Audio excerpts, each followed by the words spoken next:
पूरी दुनिया के शास्त्रा महाकारुणिक बुद्ध परम श्रद्धेय बाबा साहब डॉक्टर अम्बेडकर को नमन करते हुए, भारत के महान भिक्षु परम श्रद्धेय भिक्षु करुणाशील राहुल को नमन करते हुए आप सभी के लिए मंगल कामनाएं। आज का जो विषय है बीआरसी की तरफ से बौद्ध धर्म में सम्यक दृष्टि का प्रथम स्थान क्यों। महाकारुणिक बुद्ध ने मनुष्य के कल्याण के लिए मध्यम मार्ग की खोज की। जो भी व्यक्ति महाकारुणिक बुद्ध के इस कल्याणकारी मार्ग को समझेगा और उसे व्यवहार में उतारेगा, वह परम सुख को प्राप्त करेगा। परम सुख का अर्थ है जब मनुष्य का चित्त उस अवस्था में पहुंच जाए जहां ना दुख वेदना ना सुख वेदना उत्पन्न हो। ऐसा तभी संभव हो सकता है जब व्यक्ति धम्म को आचरण में उतार ले। और धम्म का जो मूल है वह अष्टांगिक मार्ग है। अष्टांगिक मार्ग से व्यक्ति में एक विशेष समझ पैदा होती है और व्यक्ति सही को सही और गलत को गलत समझने लगता है, यानी अंधविश्वास से बाहर निकलता है। इसके लिए सम्यक दृष्टि को समझना अति आवश्यक है, क्योंकि सम्यक दृष्टि का अष्टांगिक मार्ग में प्रथम स्थान है। सम्यक दृष्टि से प्रज्ञा उत्पन्न होती है। प्रज्ञा का मतलब है निर्मल बुद्धि। और जब तक व्यक्ति की बुद्धि निर्मल नहीं होती, उसका चित्त निर्मल नहीं होता, तब तक उसे किसी भी चीज की समझ नहीं होती। इसलिए अष्टांगिक मार्ग में सम्यक दृष्टि श्रेष्ठतम है। सम्यक दृष्टि श्रेष्ठ जीवन के प्रत्येक अंग की भूमिका है, उसकी चाबी है। यदि किसी भी व्यक्ति में सम्यक दृष्टि नहीं है, उसकी जो दृष्टि है वो सम्यक नहीं है। सम्यक दृष्टि का मतलब है ठीक ठीक देखना। तो ना तो वो सही और गलत की पहचान कर पाएगा, ना वो अपनी वाणी को समझ पाएगा कि मैं क्या बोल रहा हूं, मेरी वाणी कैसी है, अपना व्यवहार कैसा है, वो बिल्कुल भी समझ नहीं पाएगा। इसलिए सम्यक दृष्टि बहुत महत्वपूर्ण है और इसीलिए इसका स्थान श्रेष्ठतम है। सम्यक दृष्टि श्रेष्ठ जीवन के प्रत्येक अंग की भूमिका है, यानी उसकी चाबी है। यह ज्ञान का बोध कराती है। सम्यक दृष्टि का न होना सभी बुराइयों की जड़ है। सम्यक दृष्टि क्या है? तथागत ने ठीक से जब उन्होंने अपना पहला धम्मोपदेश 5 प्रवचकों को दिया, तो उस समय इसके बारे में अच्छे से बताया है। तो उसी से संबंधित मैं थोड़ा बताने का प्रयास कर रहा हूं। सम्मा दिट्ठी यानी सम्यक दृष्टि। सम्यक दृष्टि का महत्व समझाने के लिए तथागत ने परिवज्जकों से कहा, हे परिवज्जकों, तुम्हें इस बात का बोध होना चाहिए कि यह संसार एक कारागार है। कारागार यानी कि जेल है, और मनुष्य इस कारागार में एक कारावासी है, यानी बंदी है। यह कारागार अंधकार से भरा हुआ है। इसमें इतना अंधकार है कि कैदी को यहां कुछ भी दिखाई नहीं देता। कैदी को यह तक दिखाई नहीं देता कि वह कारावासी है। वास्तव में बहुत अधिक लंबे समय तक इस अंधेरे में रहने के कारण मनुष्य न केवल अंधा हो गया है, बल्कि उसे इस बात में भी बहुत संदेह हो गया है कि प्रकाश नाम की ऐसी कोई अनोखी चीज भी कहीं अस्तित्व में हो सकती है। जैसे उदाहरण के तौर पे किसी बालक को किसी काल कोठरी में रोक दिया जाए और 20 साल लगातार वो काल कोठरी में रहे। 20 साल के बाद यदि कोई आकर के उसको पूछे कि इस काल कोठरी में प्रकाश भी है, तो वो बिल्कुल नहीं मानेगा। बाहर की चीजें उसको बताओ तो वो बिल्कुल नहीं मानेगा, क्योंकि उसने बाहर जाकर के देखा ही नहीं। वो तो जन्म से ही उस काल कोठरी में है, उस अंधेरी काल कोठरी में है। यही स्थिति महाकारुणिक बुद्ध ने मनुष्य आई है कि उसे भी इस संसार में, इस अंधेरी कारागार में कुछ भी दिखाई नहीं देता है। मन ही एक ऐसा साधन है जिसके माध्यम से मनुष्य को प्रकाश की प्राप्ति हो सकती है।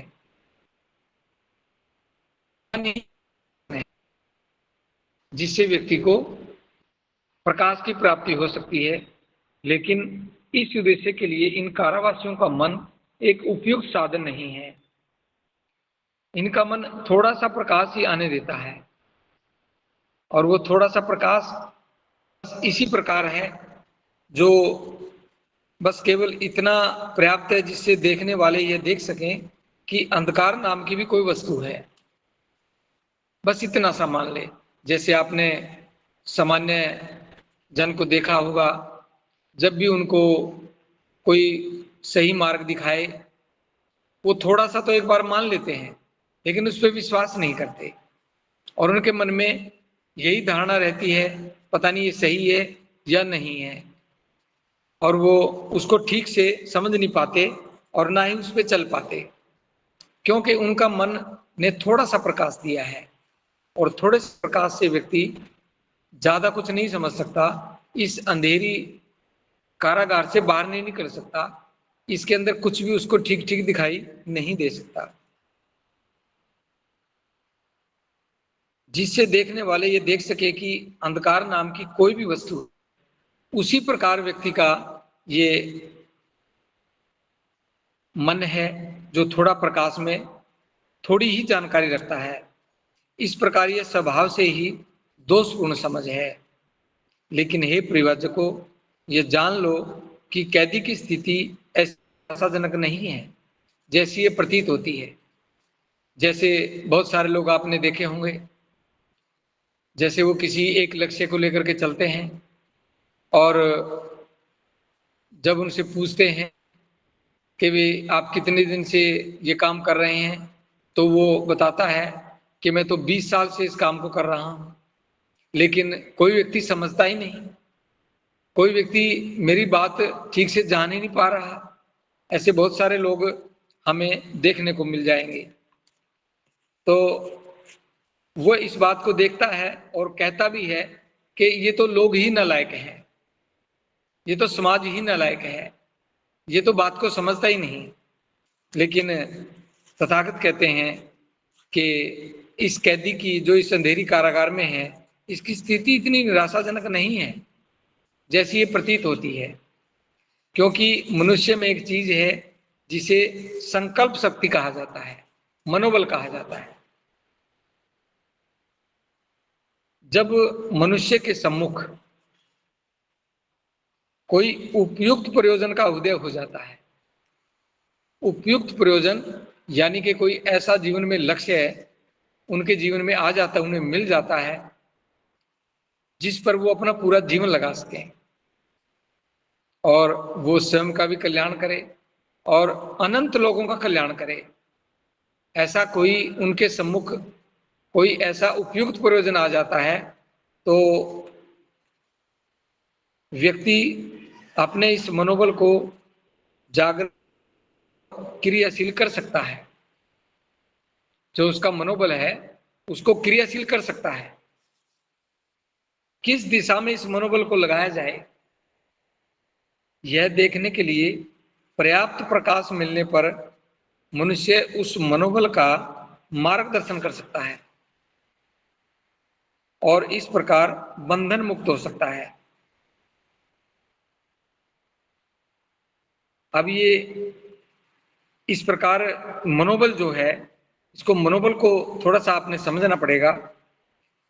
इस प्रकार यद्यपि मनुष्य बंधन में है तो भी वह स्वतंत्र हो सकता है। वह किसी भी क्षण ऐसा पहला करता है जो अंततः उसे स्वतंत्रता प्रदान करेगा।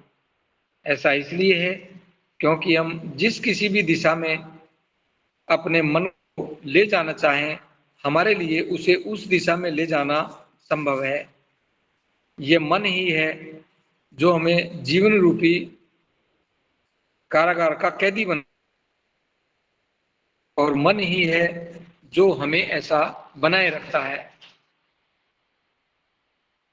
लेकिन मन ने जो कुछ बनाया है उसे मन ही नष्ट कर सकता है। यदि इसने मनुष्य को दास बनाया है तो ठीक दिशा दिखाने पर यह मनुष्य को स्वतंत्र कर सकता है। यही सम्यक दृष्टि है, इसी का नाम सम्यक दृष्टि है। जैसे तथागत ने अपने पहले ही धम्म पद में मन के बारे में बताया है, मनोपबम्मा धम्मा मनो सेठा मनोमया मनसा चय पद ठेन भासती वा करोति वा ततोनंग दुखमन वेति चक्कन व बहतो पदंग। मन बड़ा मनोमय है, मन ही सबका मूल है, मन ही सबका मालिक है। मन से यदि कोई व्यक्ति बुरा सोचता है, बुरा बोलता है और बुरा करता है तो दुख उसके पीछे ऐसे हो लेता है जैसे वजन से लदी हुई गाड़ी के पहिए बैलों के पैरों का पीछा करते हैं। क्योंकि व्यक्ति ये जान ही नहीं पा रहा कि ये सारा काम मन करता है। जिस दिन उसके सम्यक दृष्टि उत्पन्न हो जाएगी, वह सम्यक दृष्टि को समझ लेगा तो निश्चित तौर पे वह मन को भी समझ लेगा और फिर वह अच्छा सोचेगा, अच्छा बोलेगा और अच्छा करेगा और जीवन में हमेशा सुखी रहेगा। जैसे तथागत ने पहले धम्म पद में बताया है, मनो पबम्मा धम्मा मनो सेठा मनोमया मनसा चय पस्सेन भासती वा करोति वा ततोनंग सुखमन वेति छाया चय अनपायनी।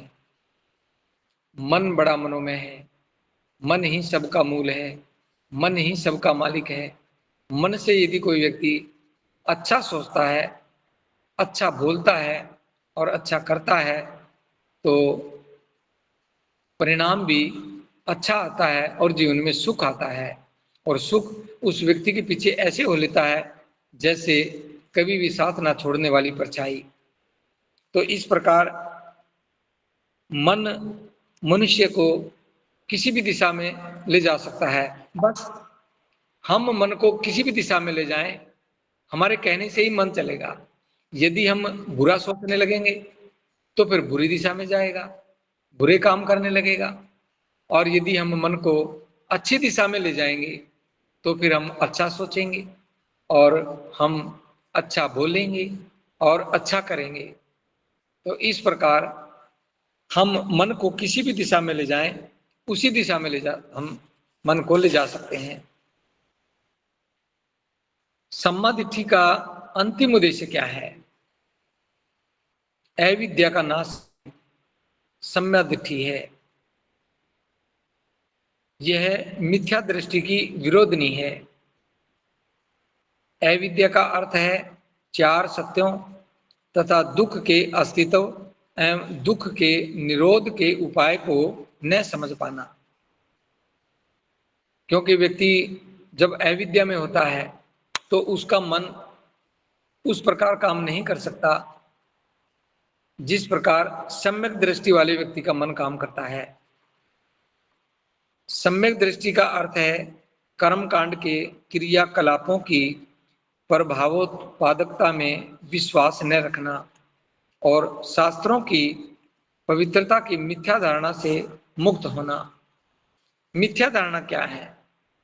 जैसे मैं थोड़ा सा इसमें बता रहा हूँ, जैसे कोई व्यक्ति किसी काम के लिए जाता है, अच्छे काम के लिए जाता है, और जैसे ही घर से चलता है तो किसी ने छींक मार दी,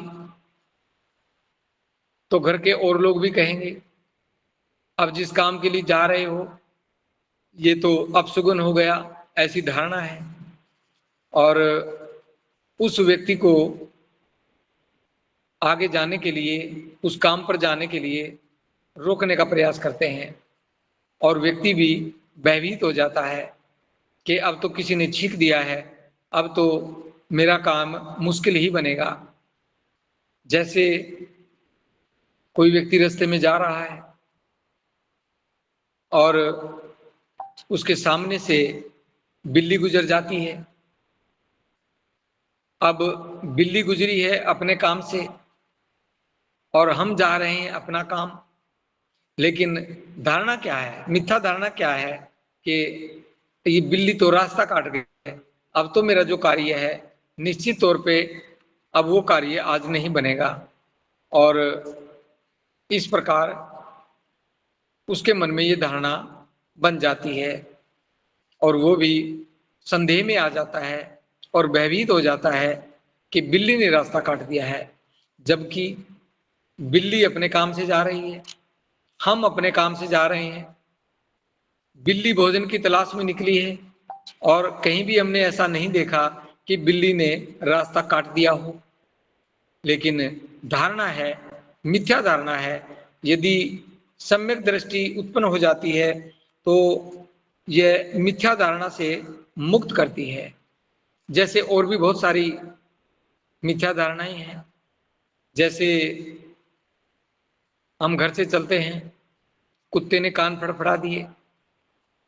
अब कुत्ते ने कान फड़फड़ाए हैं, वो पहले बैठा था, हमें देख करके वो उठ गया और जैसे ही उसके शरीर पर किसी, जो उसका शरीर पे जीव रहते हैं, उनके कोई खुजली हुई या किसी भी तरीके से उसने कान को फड़फड़ाया, तो हमारे मन में वो धारणा आ गई अब तो कुत्ते ने कान फड़फड़ा दिए हैं, अब तो अपशगुन हो गया है, अब तो मेरा काम निश्चित तौर पे नहीं बनेगा।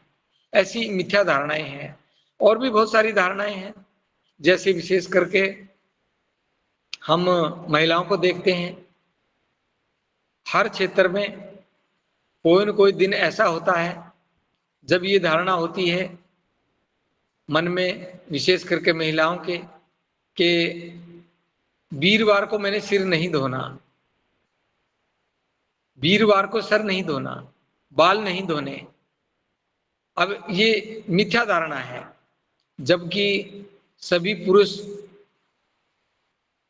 सिर धोते हैं, चाहे वीरवार हो, चाहे मंगलवार हो, चाहे शनिवार हो, कोई भी वार हो। लेकिन एक धारणा है और महिलाएं भयभीत हो गई कि यदि हमने इस विशेष दिन में यदि हमने सिर धो लिया, बाल धो लिए, तो निश्चित तौर पे कोई अपशगुन होगा, और मन में भय पैदा हो गया। और पूरे देश में हम देखते हैं, जहां भी जाते हैं, कौन कोई दिन ऐसा होता है कि वो सर नहीं धोती। और भी बहुत सारे ऐसे, जैसे पुरुषों में विशेष करके आप देखेंगे बहुत सारे लोग मंगलवार को सेव नहीं बनाते, बहुत सारे मैंने देखे हैं। और यदि बाजार में देखते हैं तो जैसे जो दुकानें होती हैं बाल संवारने की, वो भी मंगलवार को दुकानें बंद रहती हैं। और हम देखते हैं, पूछते हैं किसी को भी आज दुकानें बंद क्यों हैं, कहते हैं कि आज तो मंगलवार है इसलिए दुकानें बंद हैं। अब बाकी दिन सभी बाल काट लेते हैं, लेकिन मंगलवार को नहीं काटते, तो ये भी एक मिथ्या धारणा है। और भी बहुत सारी मिथ्या धारणाएं हैं जो व्यक्ति के मन में बनी रहती हैं। तो जो सम्यक दृष्टि है वो व्यक्ति को मिथ्या धारणाओं से मुक्त कराती है, अंधविश्वास और अलौकिकता का त्याग करवाती है।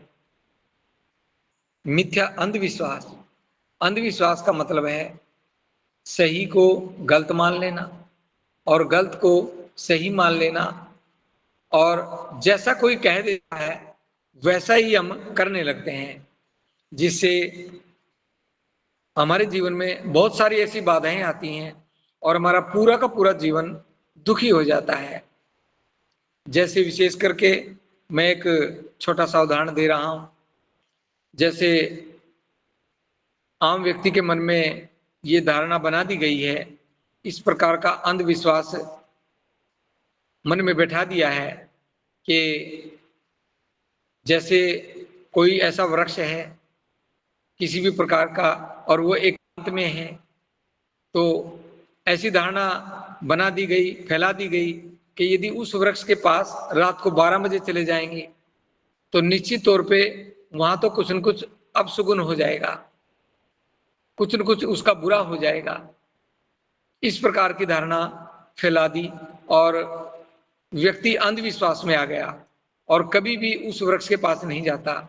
जैसे विशेष करके आप देखते हैं आज भी, जैसे कहीं चौराहा है, चौराहे पे जैसे किसी ने कोई टोना टोटका कर रखा है, टोना टोटका करने वाला भी अंधविश्वास में है, करवाने वाला भी अंधविश्वास में है, और जो लोग उस रास्ते से गुजरते हैं वो भी देखते हैं कि यहाँ तो टोना टोटका है, ये कोई बर्तन रखा है, कोई मिट्टी का बर्तन है, तो उससे दूर हट करके जाएंगे, स्पेशल दूर हट करके, क्योंकि वो अंधविश्वास में है, वो सही को सही और गलत को गलत नहीं जान पाए हैं। तो इस प्रकार और भी बहुत सारी ऐसी धारणाएं हैं। जैसे कोई विवाह शादी करते हैं, विवाह शादी में जैसे ऐसा बता दिया है कि जैसे विवाह शादी में आप बहुत सारा धन खर्च करेंगे और बहुत सारे लोगों को भोजन कराएंगे, दावत करेंगे, तो जीवन में सुख आएगा। लेकिन जब शादी के बाद वो व्यक्ति अपना हिसाब लगाता है और देखता है कि शादी के बाद जो मैंने खर्च किया, ये अंधविश्वास की वजह से वो नहीं समझ पाया कि किसी ने कहा और उसने मान लिया और जरूर से ज्यादा खर्च करके वो हमेशा हमेशा के लिए कर्ज में चला गया। और फिर बाद में जब उसको समझ में आता है कि निश्चित तौर पे मैंने बहुत गलत कार्य किया, यदि पहले से वो इस बात को समझ लेता या कोई उसे समझा देता और वो उस बात को मान लेता तो निश्चित तौर से वो कर्जवान होने से बच जाता। महाकारुणिक बुद्ध ने भी कर्ज के ऊपर बहुत सारी देशनाएं इस प्रकार दी हैं कि व्यक्ति कर्जवान ना हो, और यदि व्यक्ति सम्यक दृष्टि में है तो वो कभी भी इस प्रकार का कार्य नहीं करेगा। धन को ऐसी जगह लगा देना जहां एक भी रुपए की आमदनी ना हो सिवाय खर्च के, इससे बड़ा अंधविश्वास और क्या हो सकता है, और किसी तीसरे व्यक्ति को इसका लाभ होता है। तो इसलिए जो अंधविश्वास है वो बड़े पैमाने पे है। अलौकिकता, जो चीज हमने देखी नहीं, जो चीज हमने जानी नहीं, किसी भी प्रकार से कोई अनुभव में नहीं, उसको मान लेना। जैसे किसी ने कहा कि कोई ऊपर बैठा हमारी रक्षा कर रहा है, लेकिन ऊपर कोई नहीं बैठा, बस कह दिया है, इस विचार को हम मानने लगे और उसी प्रकार काम करने लगे। और किसी ने कह दिया कि यदि आप इस प्रकार कर्म कांड करोगे, ये पूजा पाठ करोगे, इस मंत्र का जाप करोगे, तो आप जीवन जब आपका इस दुनिया से खत्म होगा, जब आप इस दुनिया से चले जाएंगे, तो फिर आपको मरने के बाद इसका लाभ मिलेगा। तो इस प्रकार जो ये धारणाएं हैं और जो ये जो ऐसी चीजें हैं, जो असंसारिक चीजें हैं, जो हमारी पकड़ से दूर है, जो हमारे अनुभव में भी नहीं आई है, तो उनका भी त्याग करवाती है सम्यक दृष्टि। क्योंकि एक विशेष समझ पैदा हो जाती है, व्यक्ति ये जान जाता है कि किस प्रकार हमारी रक्षा कौन करता है, कैसे हमारी कोई रक्षा करता है।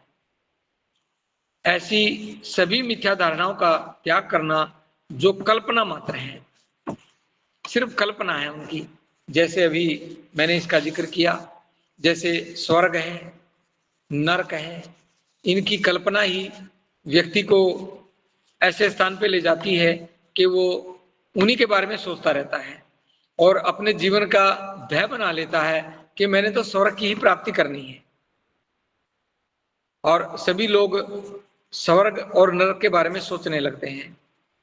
तो ये इस प्रकार की जो ये धारणाएं बना रखी हैं, जो इनका भी त्याग करना है, जो ये कल्पना ही है इनकी, और कहीं भी इनका कोई स्वरूप नजर नहीं आता, ना तो कहीं स्वर्ग का, ना कहीं नरक का। तो जो यथार्थता अथवा अनुभव पर आधारित नहीं है, किसी भी प्रकार से हमारे अनुभव में नहीं आती। सम्यक दृष्टि के लिए स्वतंत्र मन और स्वतंत्र विचार आवश्यक होते हैं। जब तक व्यक्ति का मन स्वतंत्र नहीं होता तो निश्चित तौर से वो अपने बारे में अच्छा और बुरा नहीं देख पाता, और इसके लिए सम्यक दृष्टि का होना ही आवश्यक है। और सम्यक दृष्टि के लिए ही स्वतंत्र मन और स्वतंत्र विचार आवश्यक होते हैं। इसके लिए थोड़ा सा मैं इसमें बताना चाह रहा हूं कि व्यक्ति का मन स्वतंत्र कैसे हो और किस चीज से स्वतंत्र हो। जैसे हमारा मन दो तरह से कार्य करता है। एक तो ऐसा है जब हमारे मन में विकार हो, जैसे लोभ, द्वेष, आलस्य, संशय और अनिश्चय, ये 5 विकार हमारे मन में हो। जब हमारे मन में विकार होते हैं तो कभी भी हमारा मन स्वतंत्र नहीं हो सकता, वो बंधन में है। और उस समय व्यक्ति अंधेरी कारागार में होता है। उस व्यक्ति की स्थिति ऐसी ही होती है जैसे हमने अंधेरी कारागार का जो तथागत का उदाहरण यहाँ बताया है। तो कारावासी की तरह ही उसकी स्थिति होती है और व्यक्ति अंधेरे में होता है, यानी कि अंधविश्वास में होता है। किसी भी प्रकार से उसका मन सही को सही और गलत को गलत नहीं देख सकता। और जैसे ही किसी व्यक्ति का मन इन विकारों से दूर हो जाता है, वो लोभ नहीं करता, क्रोध नहीं करता, किसी से द्वेष नहीं करता, वह आलस्य में नहीं रहता, वह दृढ़ निश्चय वाला है और वह संदेह रहित है, तो निश्चित तौर पे उसका मन स्वतंत्र हो जाता है। और जब किसी व्यक्ति का मन स्वतंत्र होता है तो वह उस अंधेरी कारागार से बाहर निकल जाता है। जैसे ही व्यक्ति अंधेरी कारागार से बाहर निकलता है और उसका मन स्वतंत्र होता है, तो फिर व्यक्ति सही क्या है गलत क्या है ये सोचता है। और यदि उस समय उस व्यक्ति के सम्मुख किसी उचित प्रयोजन का उदय हो जाए तो व्यक्ति का मनोबल बनने लगता है। जैसे विकार दूर होंगे उसका मनोबल बनने लगता है, किसी भी प्रकार का वो अंधविश्वास में नहीं रहता। और जब मनोबल बनता है तो फिर उस मनोबल को क्रियाशील और जागृत कर सकता है और वह किसी भी दिशा में लगा सकता है। इस प्रकार सम्यक दृष्टि ये सभी काम करती है। जब भी कोई व्यक्ति विकारों से ग्रस्त रहता है तो उसका किसी भी कार्य में मन नहीं लगता, उस व्यक्ति का मन गिरा रहता है, उसकी वाणी सही नहीं होती, वह अपनी वाणी पे नियंत्रण नहीं रख सकता, वह उदास रहने लगता है, उसका किसी भी काम में मन नहीं लगता। उसे जो उसकी जो उदासी है वो निराशा की वजह से ही है, क्योंकि उसके मन में निराशा आ जाती है। उसको कोई भी व्यक्ति यदि उसके भले की भी बात कहता है, उसको मार्ग भी दिखाने की बात करता है, तो उसके मन में इसी प्रकार विचार आता है मुझे क्यों कहा, मुझे ही क्यों कहा, किसी और को क्यों नहीं कहा। तो इस प्रकार वह किसी भी बात को स्वीकार नहीं करता और हमेशा वह अंधेरे में ही रहता है। यदि उस व्यक्ति का मन बंधनों यानी विकारों से स्वतंत्र होता है तो वह व्यक्ति सम्यक दृष्टि में होता है और उस व्यक्ति का मन स्वतंत्र हो जाता है और जब उसके सम्मुख